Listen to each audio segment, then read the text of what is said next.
Sejam todos muito bem-vindos, meus queridos irmãos e irmãs, a mais esse nosso momento de culto. Momento este que queremos meditar nas palavras de nosso Deus, cantar louvores a Ele e agradecer por todas as bênçãos que Ele tem derramado sobre cada um de nós. Que Ele, Deus Pai, Filho e Espírito Santo, esteja então conosco nesse momento de louvor, oração e também meditação. Amém. Queridos irmãos e irmãs, para iniciarmos esse nosso momento de culto, eu gostaria de convidar a cantarmos um hino.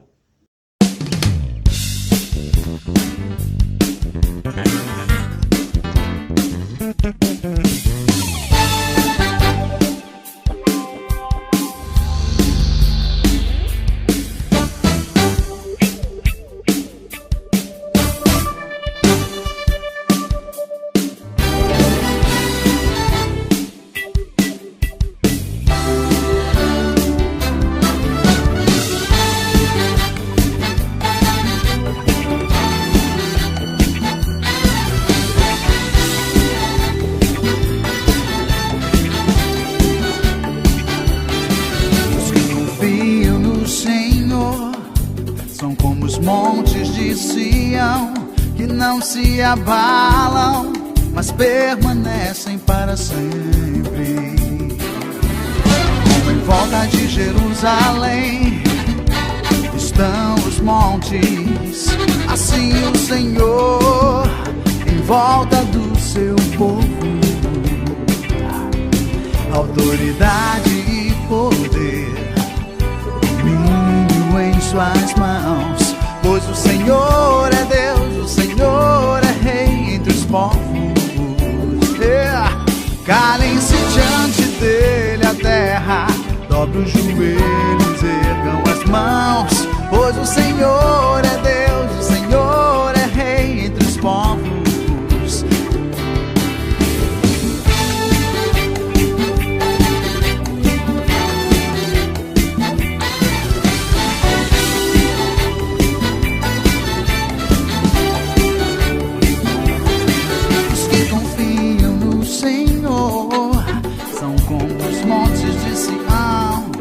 Não se abalam, mas permanecem para sempre.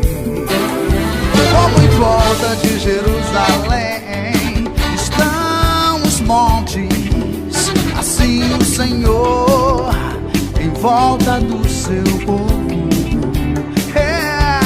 Autoridade e poder, domínio em suas mãos, pois o Senhor é Deus, o Senhor é Rei dos povos.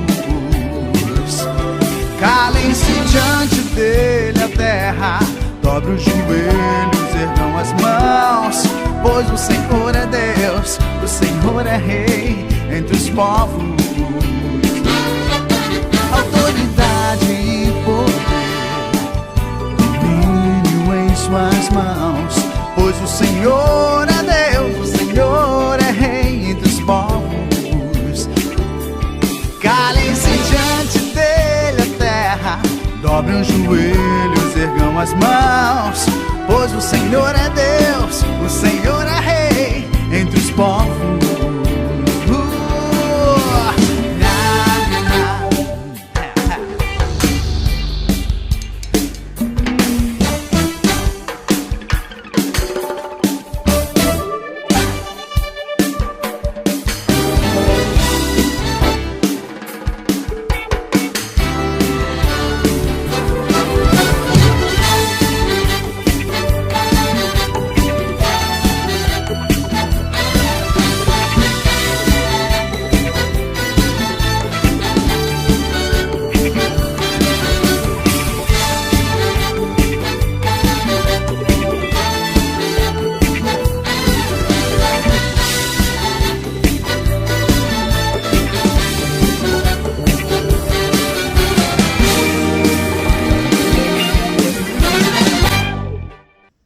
Chegaram então o momento em que gostaria de convidar a ouvirmos a leitura que servirá de base para a nossa reflexão de logo mais.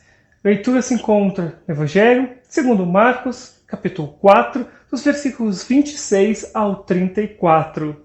Evangelho de Marcos 4, 26 a 34. E eu gostaria então de convidar nesse momento a nossa irmã Cristiane para realizar essa leitura. A leitura de hoje é Marcos 4, 26 a 34. A semente. Jesus disse: o reino de Deus é como um homem que joga a semente na terra. Quer ele seja acordado, quer ele esteja dormindo, ela brota e cresce, sem ele saber como isso acontece. É a própria terra que dá o seu fruto. Primeiro aparece a planta, depois a espiga e mais tarde os grãos que enchem a espiga. Quando as espigas ficam maduras, o homem começa a cortá-las com a foice, pois chegou o tempo da colheita.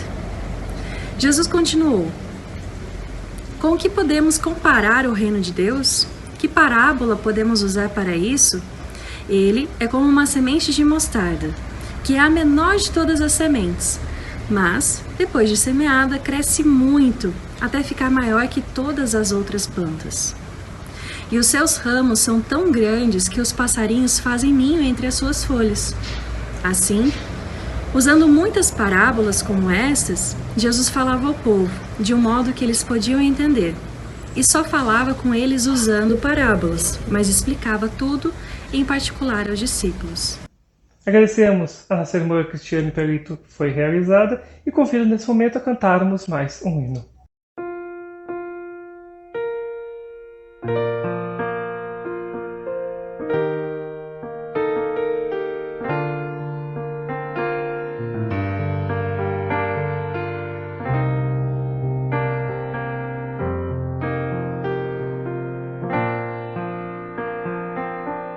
Senhor meu Deus, quando eu maravilhado os grandes feitos vejo da tua mão, estrelas, mundos e trovões rolando a proclamar teu nome na amplidão. Então minha alma canta-te, Senhor, grandioso és tu, grandioso és tu. Então minha canta-te, Senhor, grandioso és tu, grandioso és tu. Ao caminhar por bosques e florestas, ouvindo a brisa, pássaros cantar, ouvendo além montanhas altaneiras o teu poder e glórias proclamar. Então minha alma canta-te, Senhor, grandioso és tu, grandioso és tu. Então minha alma canta-te, Senhor, grandioso és tu, grandioso és tu. Ao revelares que na cruz maldita por teu amor Jesus ali morreu e me livrou do jugo do pecado e a morte, as hostes infernais venceu. Então minha alma canta-te, Senhor, grandioso és tu, grandioso és tu. Então minha alma canta-te, Senhor. Grandioso és tu, grandioso és tu.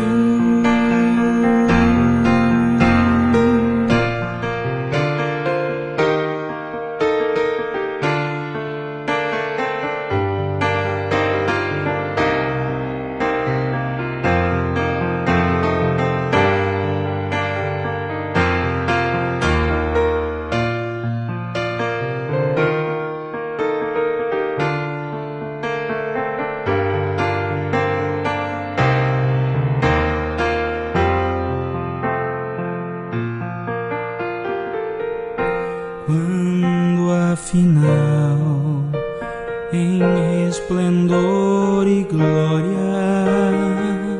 Jesus abrir as portas da mansão, eu quero estar de joelhos entre os santos, na mais humilde e vera adoração. E eu cantarei eternamente ali. Grandioso és tu, grandioso és tu. Eu cantarei eternamente ali. Grandioso és tu, grandioso és tu, grandioso és tu, grandioso és tu. Grandioso és tu.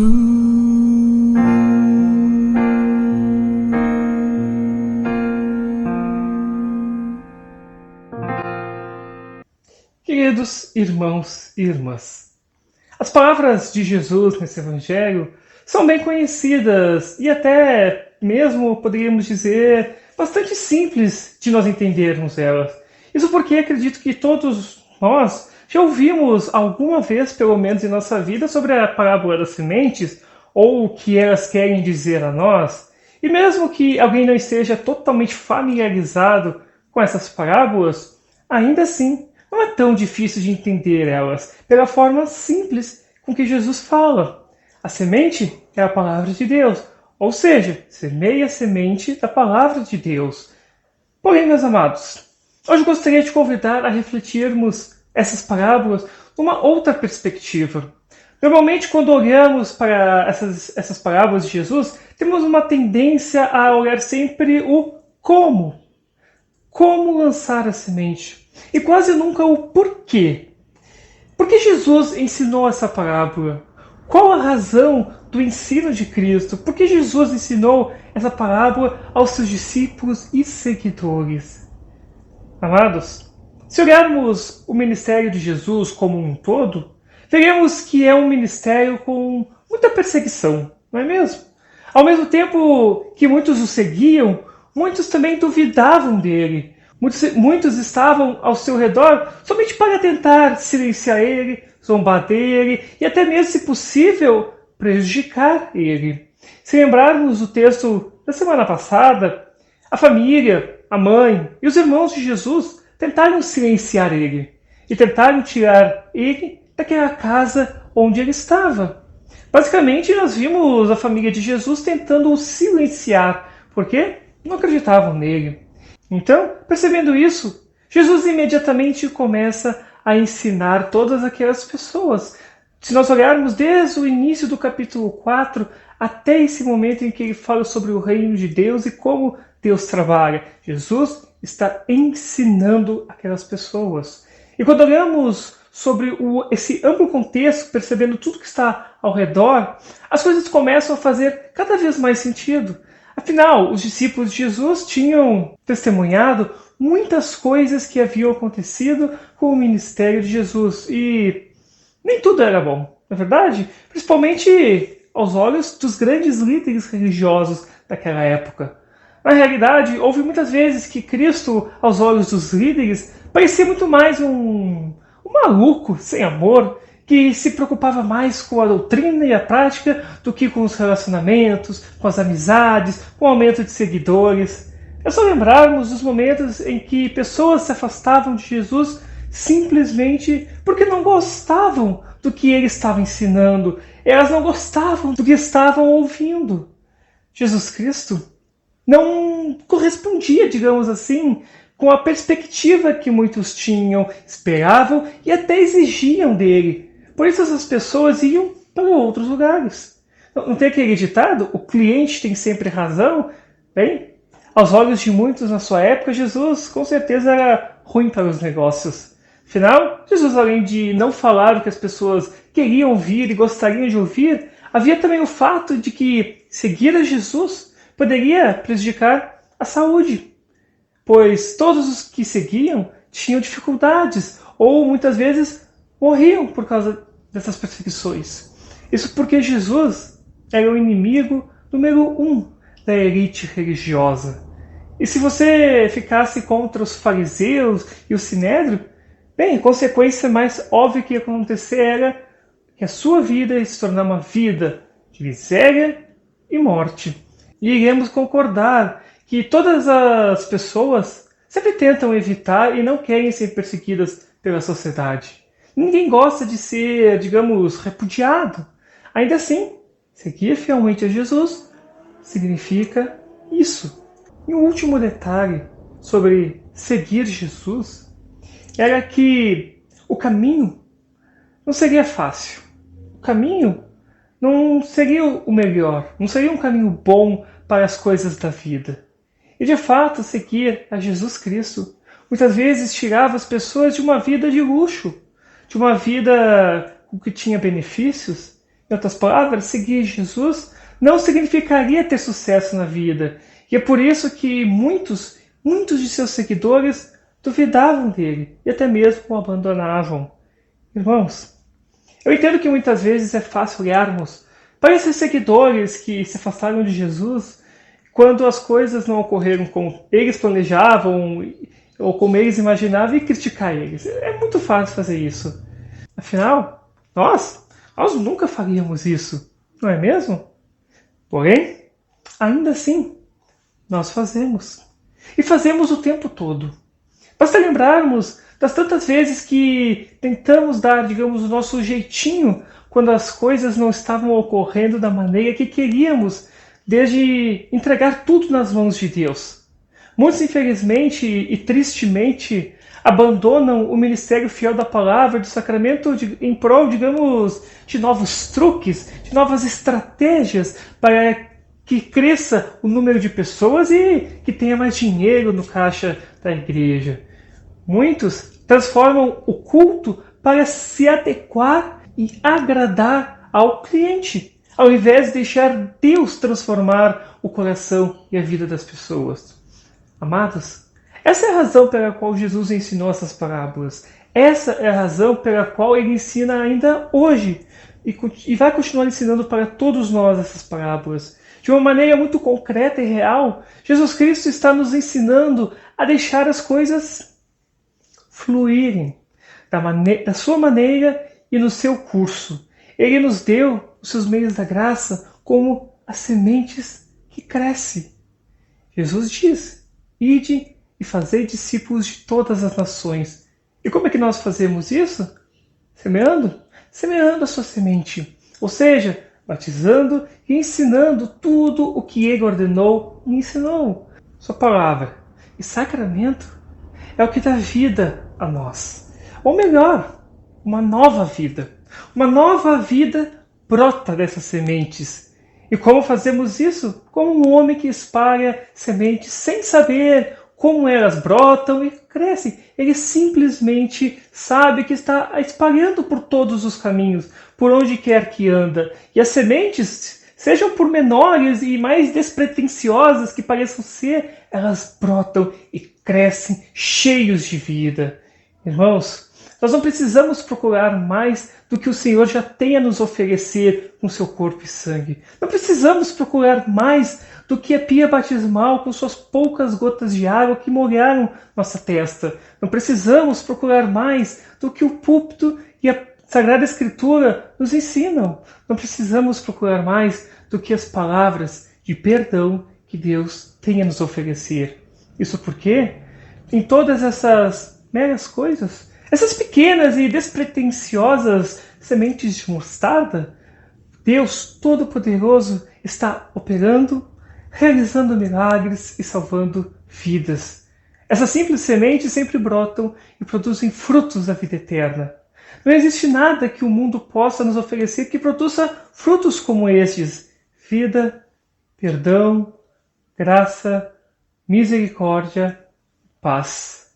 Podemos até tentar plantar outras sementes.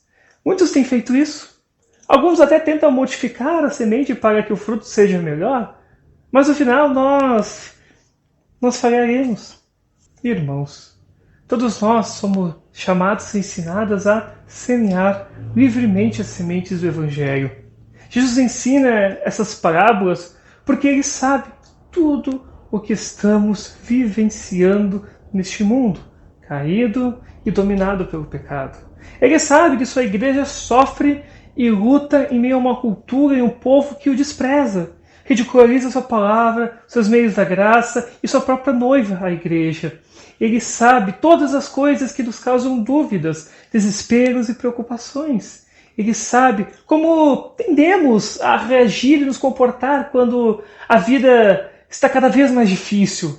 Ele sabe como tendemos a entrar em pânico quando as coisas começam a perder o rumo à nossa volta. Ele sabe como tendemos a procurar em outros lugares por algo que nos acalme muitas vezes, nos satisfaça e possa nos dar, digamos, a nossa versão de paz. Ele sabe, meus amados, e Ele se importa. Ele ama você. Ele se importa com você. Ele quer cuidar de você. Ele quer que você saiba que Ele está no controle de tudo. Confie nele. Para encerrar, Martinho Lutero diz assim: aqui estou eu. Não posso fazer outra coisa. Aqui estou como aquele que foi chamado e ordenado por Cristo para semear livremente as sementes da graça. Não posso fazer outra coisa, e por sua graça não farei outra.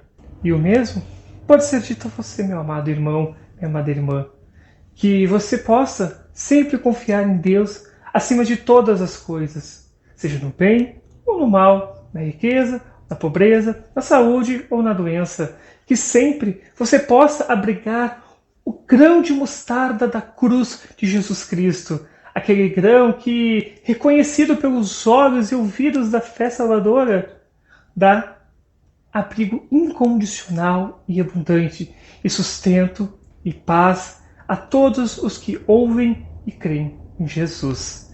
Que essa paz de Cristo, que excede todo entendimento, guarde e o abrigue para a vida eterna. Amém. Gostaria desse momento a convidar a cantarmos mais um hino.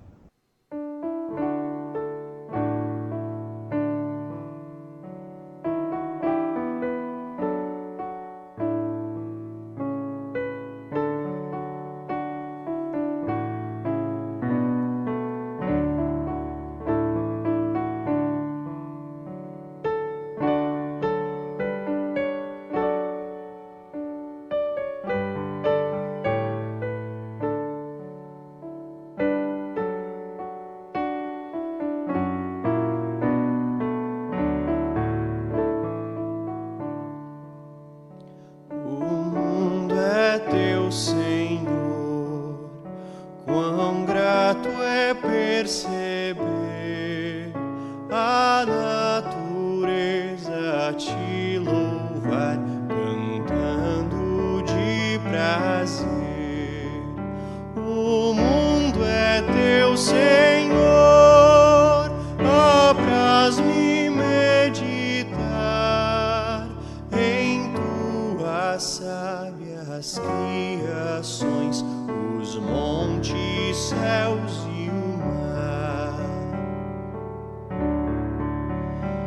O mundo é teu, Senhor, as aves na amplidão, o lírio branco e a luz do sol, feituras tuas são.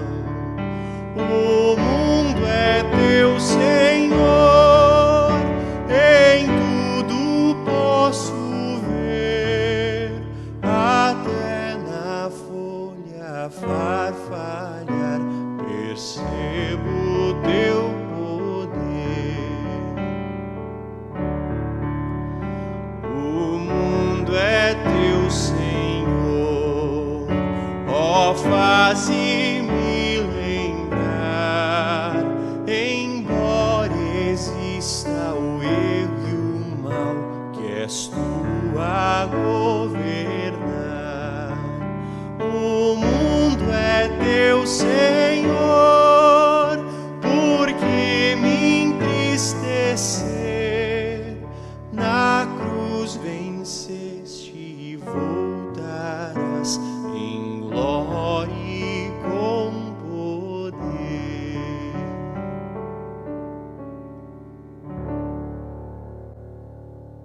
Chegado então o momento em que gostaria de convidar a juntar nossas mãos e orarmos ao nosso Pai Celestial.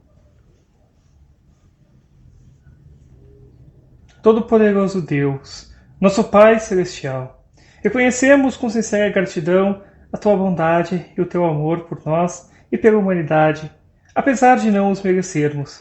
Louvamos-te porque nos criaste, nos preservas e nos dás todas as bênçãos desta vida.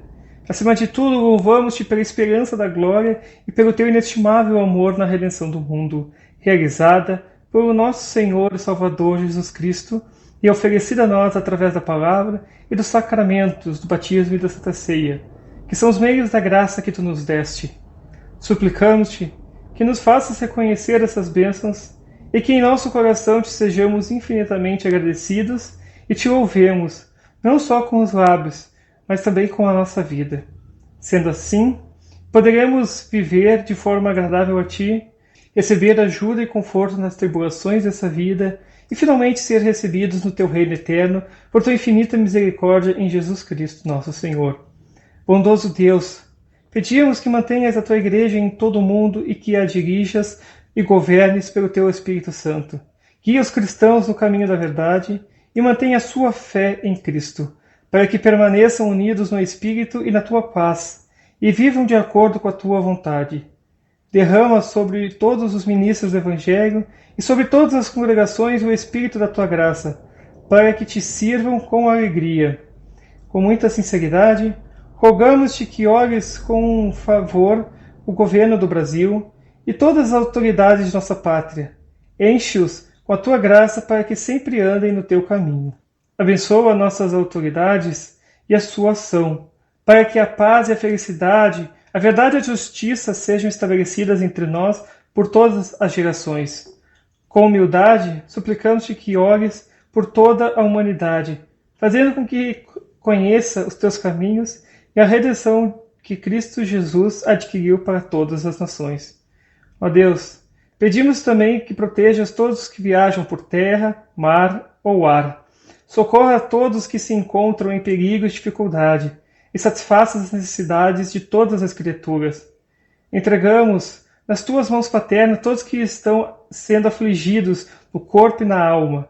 Conforta-os com o Teu amor, dá-lhes paciência no sofrer e por Tua graça liberta-os de toda aflição.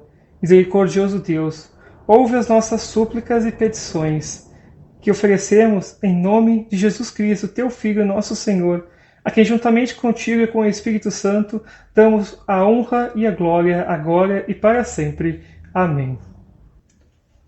Gostaria, nesse momento, a convidar a orarmos em conjunto a oração do Pai Nosso. Pai nosso que estás nos céus, santificado seja o Teu nome, venha o Teu reino, seja feita a Tua vontade, assim na terra como no céu. O pão nosso de cada dia nos dá hoje, perdoa-nos as nossas dívidas, assim como nós também perdoamos aos nossos devedores. E não nos deixes cair em tentação, mas livra-nos do mal. pois teu é o reino, o poder e a glória para sempre. Amém. Receba a bênção do Senhor. O Senhor te abençoe e te guarde. O Senhor faça resplandecer o seu rosto sobre ti e tenha misericórdia de ti. O Senhor sobre ti levante o seu rosto e te dê a paz. Amém. Bem, meus amados irmãos e irmãs, agradeço novamente essa oportunidade de estar aí com você levando esse momento culto, esse momento de reflexão, de oração e também de louvor. Reitero sempre que, precisando de algo, podem entrar em contato comigo, podem vir conversar comigo, falar o que estão desejando, o que querem, que a gente, conversando, a gente com certeza vai achar uma melhor forma de realizar tudo. Continuarei orando para que Deus Pai, Filho e Espírito Santo continue sempre abençoando vocês em todos os caminhos de sua vida. Que o Espírito Santo sempre conforte o coração de cada um de vocês. Vão em paz, que o Senhor os abençoe. Amém.